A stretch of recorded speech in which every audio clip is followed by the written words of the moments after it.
پھر اللہ تبارک و تعالی نے آگے ارشاد فرمایا حضرت آدم کی پیدائش کا واقعہ. کچھ مفسرین نے لکھا اللہ نے مشورہ کیا تھا فرشتوں سے، وَإِذْ قَالَ رَبُّكَ لِلْمَلَائِكَةِ إِنِّي جَاعِلٌ فِي الْأَرْضِ خَلِيفَةً. لیکن کچھ مفسرین کہتے ہیں کہ اللہ کو ضرورت نہیں فرشتوں سے مشورہ کرنے کی. اللہ نے فرشتوں سے مشورہ نہیں کیا، بلکہ رب نے انہیں آگاہ فرمایا تھا کہ میں لگا ہوں زمین پہ اپنا نائب بنانے، میں خلافت دینے لگا ہوں زمین پہ. اب یہ تو دینے والی کی مرضی ہے نا، اس نے کس کو دینی ہے، یہ تو دینے والے کی مرضی ہے نا اس نے. تو کچھ لوگ کہتے ہیں کہ دینے والے سے زیادہ ہمیں پتہ ہے. تو فرشتوں کو بھی یہ اجتہادی خطا ہو گئی، کہنے لگے یا اللہ اسے نہ بنانا، یہ فساد کرے گا، یہ خون ریزیاں کرے گا. تو اللہ نے فرمایا جو میں جانتا ہوں وہ تم. اللہ اکبر. امام راضی فرماتے جب رمضان آتا ہے تو اللہ فرشتوں سے کہتا ہے ذرا یہ کھول کے دروازے دیکھو نا یہ زمین پہ کیا کر رہے ہیں. تم تو کہتے تھے فساد کریں گے اور یہ سارے تراویحیں پڑھ رہے ہیں. تم تو گویا کہتے تھے فساد کریں گے اور یہ تو دیکھو گویا رمضان کے روزے رکھ رہے ہیں، یہ تو میری یاد میں نکلے ہوئے ہیں. تم کچھ کہتے تھے اور دیکھو میں نے تمہیں کہا تھا نا جو میں جانتا ہوں وہ تم. اللہ نے پھر حضرت آدم علیہ السلام کو تمام زمانے کے علوم عطا کیے، علم سکھا لیا. تو فرشتوں سے کہا تم بھی ان چیزوں کے نام بتاؤ، تو وہ بتا سکے نہیں. اللہ نے فرمایا اب اس طرح کرو آدم کو سجدہ کرو.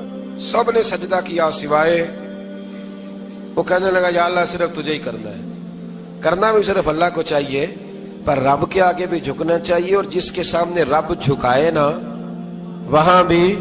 اور یہ جو عاجزی ہے نا، یہ جو جھکنا ہے، یہ علم کے آگے ہے. ہماری مصیبت یہ ہے کہ ہم علم کے آگے بھی گردن جھکانے کو تیار نہیں ہوتے، وہاں بھی ہم خود عالم فاضل بن جاتے. تو فرمایا کہ سب سے کہا سجدہ کرو، سب نے سجدہ کیا سوائے ابلیس کے. تو پھر ہوا کیا وَكَانَ مِنَ الْكَافِرِينَ، وہ کافروں میں سے ہو گیا. پھر اللہ نے حضرت آدم کو اور جناب حوا کو نا مقام دے دیا جنت میں رہنے کے لیے، اور کہا سارا کچھ کھانا، درخت کے قریب نہ جانا. ابھی آپ کسی سے کہہ دیں تھوڑا سا کہ پیچھے نہ دیکھنا، یعنی اگر میری سمجھ لیں ادب کی وجہ سے کوئی 1.5-2 منٹ یا 6 منٹ نہیں بھی نہ دیکھے گا تو سوچے گا ضرور کہ پتہ نہیں اب پیچھے کیا ہے، مصیبت کیا ہے. یعنی آپ کہہ کے دیکھ لیں کسی کو، پیچھے نہ دیکھنا. فطرت ہے نا انسان کی، وہ جستجو کرتا ہے، کہا اس درخت کے پاس نہ جانا. تو حضرت حوا سلام اللہ علیہ کہتے ہیں دل میں خیال رہتا تھا کہ آخر ہے کیا درخت کے پاس. یہی انسان کا عقیدہ توحید ہے کہ جہاں سے رب منع کر دے وہاں وہ منع ہو جائے. اور یہ ان کی خطا نہیں تھی، یہ اللہ کی حکمت تھی، چونکہ رب نے تو پہلے کہہ دیا تھا بنایا ہی زمین کے لیے، تو یہ تو سارا کچھ ہونا تھا تو زمین پہ آنا تھا نا. تو حضرت حوا اور جناب آدم کے پاس شیطان آیا، اب اس کو نکال تو دیا تھا پر ابھی اس کا جنت میں آنا جانا بند نہیں ہوا تھا، یہ بھی اللہ کی حکمت تھی. تو وہ کہنے لگا تمہیں پتہ ہے بعد میں مر جاؤ گے. تو حضرت حوا کہنے لگی کیا موت بھی آئے گی؟ کہاں، اس کی تکلیف بھی بڑی ہوگی، تو پھر بچیں گے کیسے؟ تو کہنے لگے پھل کھا لو اس درخت کا. تو بچنے کے لیے پھل کھایا تھا. جس طرح لوگ آج بہت سارے کام بچنے کے لیے کرتے ہیں پر بچ سکتے، بچنے کے لیے پھل کھایا. تو اللہ نے فرمایا زمین پہ چلے جاؤ. تو حضرت آدم زمین پہ آئے، پھر کئی 100 سال روتے رہے. فَتَلَقَّى آدَمُ مِن رَبِّهِ کَلِمَاتٍ، تو پھر اللہ نے خود ہی جناب آدم کو کچھ کلمے سکھائے. علامہ اسماعیل حقی فرماتے ہیں وہ کلمے یہ تھے کہ حضرت آدم نے میرے نبی کا وسیلہ پیش کیا، اللہ کریم نے جناب آدم کی دعا کو مقبول فرما لیا. پھر آگے بنی اسرائیل کا ذکر آ جاتا ہے. اللہ تعالیٰ نے بنی اسرائیل، آج آپ اسی قوم کو یہودی کہتے ہیں، ان کو اللہ نے اس زمانے میں فضیلت عطا کی تھی بہت زیادہ. تو عرب کے اندر جب نبی پاک علیہ السلام نے اعلان نبوت کیا تو کچھ لوگوں نے یہ کہہ دیا کہ اگر یہ یہودی کلمہ پڑھ لیں گے تو ہم بھی پڑھ لیں گے. تو پھر اللہ نے انہیں یاد کرایا کہ تم اصل میں کیا ہو، تمہیں کلمہ پڑھنا چاہیے. تو اہل یہود کا تذکرہ کرتے کرتے رب کریم نے ایک بات یہ بھی ارشاد فرمائی کہ تم لوگوں کو تو کہتے رہے ہو کہ وہ نبی آنے والے ہیں، وہ نبی آنے والے ہیں، اور جب آ گئے ہیں تو ماننے کو تیار نہیں ہو. تو فرمایا تأمرون الناس بالبر وتنسون انفسکم وانتم تتلون الکتاب، لوگوں کو بھلائی کا حکم دیتے ہو اور اپنے آپ کو بھول جاتے ہو. افلا تعقلون، تمہیں عقل نہیں؟ پھر اللہ نے انہیں یہ بھی یاد کرایا کہ یاد کرو وہ زمانہ کہ جب فرعون نے خواب دیکھ لیا تھا کہ کوئی بچہ اس کی سلطنت کو تباہ کرے گا تو پھر اس نے تمہارے بچوں کو ذبح کرانا شروع کیا اور تمہاری بیٹیوں کو چھوڑتا تھا. فرمایا یہ بھی تو تم نے دیکھا, میں نے تمہیں پھر تم سے کہا جہاد کرو قوم عمالقہ کے خلاف, تو مقام طیہ میں جا کے یہ لوگ کہنے لگے ہم سے جہاد نہیں ہوتا. اللہ نے انہیں ایک میدان میں قید کر دیا. بڑی دلچسپ بات, قید تو لوگ ہوتے ہیں نا چار دیواری میں, تو اللہ نے بنی اسرائیل والوں کو جب انہوں نے کہا ہم جہاد نہیں کریں گے تو اللہ نے میدان میں قید کر دیا. میدان میں, یہ یاد رکھیں, جب انسان اللہ کی نافرمانی کرتا ہے تو اسے ایسی قید ملتی ہے جس کا اس نے تصور بھی نہیں کیا ہوتا. ایک میدان ہے مقام طیہ, قید ہو گئے, سارا دن سفر کرتے تھے, سارا دن, تو رات کو تھک کے سوتے تھے, صبح اٹھتے تھے نا جب, تو وہیں ہوتے تھے جہاں کل صبح چلے تھے. تو رب جب کسی کو قیدی بناتا ہے تو اسے زنجیروں کی سلاخوں کی ضرورت, دعا فرمائے اللہ تبارک و تعالی غموں سے نجات عطا فرمائے. یہ دعا فرمائے, ایسی قید دیتا ہے کہ جس سے پھر چھٹکارا ہو سکتا. تو بنی اسرائیل کا بہت زیادہ تذکرہ اس بارے میں اللہ تبارک و تعالی نے پھر بیان کیا, اور پھر کہا کہ انہیں جو حکم دیا جاتا تھا یہ اس کی سرتابی کرتے تھے, پھر اللہ نے ان پر ذلت نازل کر دی اور یہ ہمیشہ اس کا شکار رہے. قوم سبت کا ذکر فرمایا اللہ نے, ہفتے والے دن کچھ لوگ نافرمانی کرتے تھے. ہمارے بھی ہیلے بہانے ہیں نا آج کل کاروبار میں. تو اسی سپارے کی آیت نمبر 65 کے اندر اللہ تعالیٰ نے حضرت داؤد کی قوم کا ذکر کیا کہ اللہ نے انہیں حکم دیا تھا کہ ہفتے والے دن مچھلیاں نہیں پکڑنی, تو وہ کہتے تھے چلو ہاتھ لگا کے نہیں پکڑنی, ہاتھ لگا کے.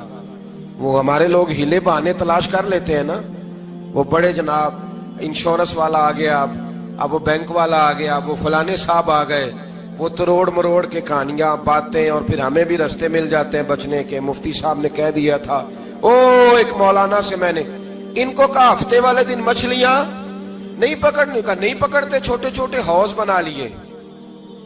تو مچھلیاں زیادہ آتی تھی اس دن, یہ بھی اللہ کی قدرت تھی. نماز کے وقت گاہک زیادہ آتے ہیں, یہ اس کی قدرت ہوتی ہے. تو وہ مچھلیاں حوض میں جمع ہو جاتی ہیں. یوں سمجھ لیں کہ جال انہوں نے لگا لیے ہوئے تھے, تو جال میں وہ پھنستی رہتی تھی, حوضوں میں آتی رہتی تھی. ہفتے کو نہیں پکڑتے تھے, اتوار کو پکڑ لیتے تھے. تو پھر اللہ نے انہیں سزا دی. فرمایا تماشے کرتے ہو اللہ کے حکم کے ساتھ. کیا سزا دی؟ فَقُلْنَا لَهُمْ كُونُوا قِرَادَةً خَاسِئِينَ, فرمایا بندر بن جاؤ دھتکارے ہوئے. جو رزق حرام طریقے سے کماتے تھے رب انہیں بندر بنا دیتا تھا. ابھی بھی میں نے دیکھے ہیں بڑے بڑے تاجر پاگلوں جیسی زندگی گزار رہے ہیں, نفسیاتی طور پہ سکون نہیں ہے, کروڑوں روپیہ پڑا ہے. کیوں؟ اس لیے کہ رب کے بتائے ہوئے طریقے کے مطابق تجارت نہیں کرتے. آگے ایک اور دلچسپ بات آ گئی. بنی اسرائیل کے اندر نا ایک شخص نے اپنے چچا کو قتل کر دیا جائیداد کے لیے. یہ دیکھیں کب سے لوگ جائیداد کے لیے قتل کرتے آ رہے ہیں. چچا کو قتل کر دیا, اور قتل کر کے حضرت موسیٰ علیہ السلام کے پاس آئے کہ میرے چچا کو کسی نے قتل کر دیا ہے, تو بتائیں کیا کرنا ہے. تو آپ نے فرمایا کہ گائے ذبح کرو, اور اس کا ایک ٹکڑا مقتول کو مارو, مرنے والے کو, وہ خود اٹھ کے بتا دے گا مجھے کس نے قتل کیا ہے. اب ارادہ نہیں تھا گائے ذبح کرنے کا, تو بہانے کرنے لگے. ارادہ نہیں نہ ہوتا تو پھر کیا ہوتے ہیں, کہنے لگے گائے کس طرح کی ہو, بوڑھی ہو کہ بچی ہو, رنگ کیسا ہو, جوان ہو کہ چھوٹی ہو, حال میں ایک دفعہ چلنا سیکھ گئی ہو یا ابھی نہ سیکھی ہو. تو بتاتے گئے تو رب بھی شرطیں بیان کرتا گیا. گہرے زرد رنگ کی ہو, حال کے اندر اسے نہ چلایا گیا ہو, پانی نہ نکالا گیا ہو, نہ بچی ہو نہ جوان ہو, اس کے درمیان ہو. یہ ساری شرطیں کہاں پائی جاتی تھی؟ حضرت موسیٰ علیہ السلام کی قوم کا ایک شخص تھا جو اللہ کا ولی تھا. وہ جب انتقال کرنے لگا نا, اللہ اکبر, دیکھو رب ولیوں کی اولادوں پر بھی کتنا فضل فرماتا ہے. وہ جب انتقال کرنے لگا تو ایک اس کے پاس چھوٹی سی بچیا تھی, گائے کی بچی, اس نے جنگل میں چھوڑ دی. کہنے لگا یا اللہ میں تیرے نام پہ چھوڑتا ہوں, میرا بچہ جوان ہو جائے تو اسے دے دینا, اور تو سرمایہ ہی کوئی نہیں. بچہ بڑا ہوا تو بچہ بھی بڑا نیک تھا, اپنی ماں کا بڑا فرما بردار تھا. اس کی ماں نے کہا بیٹا تیرے باپ نے ایک گائے چھوڑی تھی. تو بچہ جنگل میں گیا اور جا کے کہنے لگا اے اللہ میری گائے مجھ سے ملا دے. تو رب کریم نے وہ گائے واپس کر دی. وہ گائے گھر لے آیا, اب وہ کہنے لگا اما بیچ دوں، تو اما کہنے لگی بیٹا میرے پوچھے بغیر نہ بیچنا۔ کئی دفعہ گاہک لگے پر اس نے کہا جب تک میری اما نہ کہے گی میں بیچوں گا۔ ادھر بنی اسرائیل والے شرطیں جتنی گائے کے بارے میں پوچھ چکے تھے وہ ساری اسی گائے میں پائی جاتی تھی، تو یہ ڈھونڈتے ڈھونڈتے وہاں پہنچ گئے، تو کہنے لگے گائے چاہیے، تو اس نے کہا بھی تمہاری مرضی سے نہیں، قیمت میری مرضی کی۔ ایک مفسر نے تو یہاں تک لکھا ہے کہ اس نے کہا گائے ذبح کر کے نا، تو جتنا گائے کے اندر گوشت ہوگا نا اتنا ہی کھال کے اندر تم مجھے مال بھر کے دو گے، اتنے سکے بھر کے دو گے، اتنی اشرفیاں بھر کے دو گے تو پھر تمہیں گائے دوں گا۔ تو پھر یہ گائے انہیں ملی اور یہ گائے لے کر کے آئے۔ زیادہ سوالات نہ کرتے تو زیادہ الجھتے نہ۔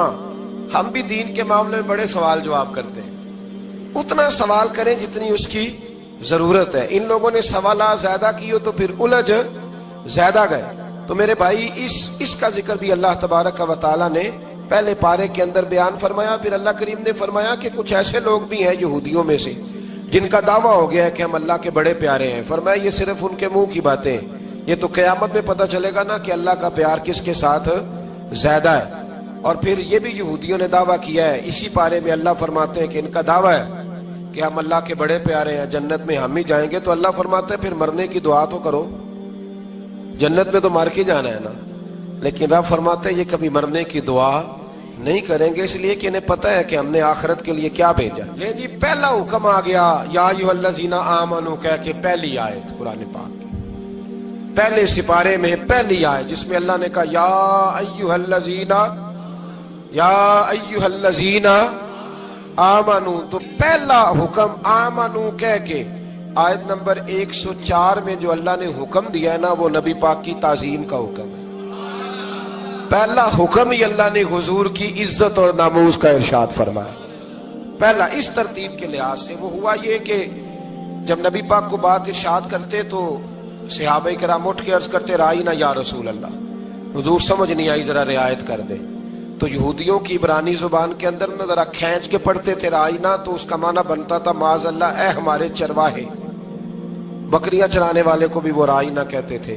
تو جب صحابہ یہ کہنے لگے تو اللہ نے منع ہی کر دیا، فرمایا میرے محبوب کے غلاموں اس لفظ کے پیچھے چھپ کے، اس لفظ کے پیچھے چھپ کے لوگ میرے نبی کی بے ادبی کر جاتے ہیں، تو جس لفظ کا کوئی ایک معنی بے ادبی والا بنتا ہو وہ لفظ بھی میرے نبی کے لیے نہ کہو، لفظ وہ والے کہو جس میں کوئی بے ادبی کا معنی نکلے نہ۔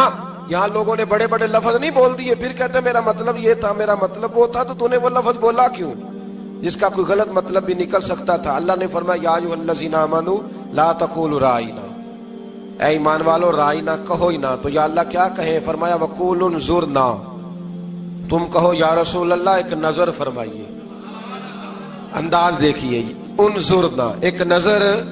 تو ہمارے بزرگ تو پہلے ہی بڑے پیار والوں نے کہہ دیا یا رسول اللہ انظر حالنا، کہتے کہاں سے لاتے ہو جملے؟ میں نے کہا اللہ کی کتاب سے۔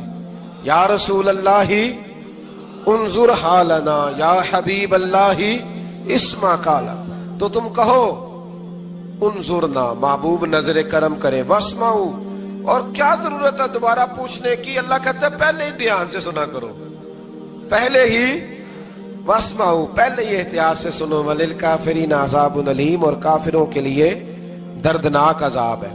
لے جی اسی پارے میں اللہ تبارک و تعالیٰ نے پھر اہل یہود کا ذکر کیا۔ تو یہود کہنے لگے کہ ہم حضرت ابراہیم کے ماننے والے ہیں، تو اللہ کریم نے وہ بھی ذکر کیا کہ میں نے تو ابراہیم کو آزمایا ہے، وَإِذِ ابْتَلَىٰ إِبْرَاهِيمَ رَبُّهُ بِكَلِمَاتٍ فَأَتَمَّهُنَّ، ہم نے ابراہیم کو کچھ چیزوں سے آزمایا ہے، وہ ہماری آزمائش پہ پورے اترے۔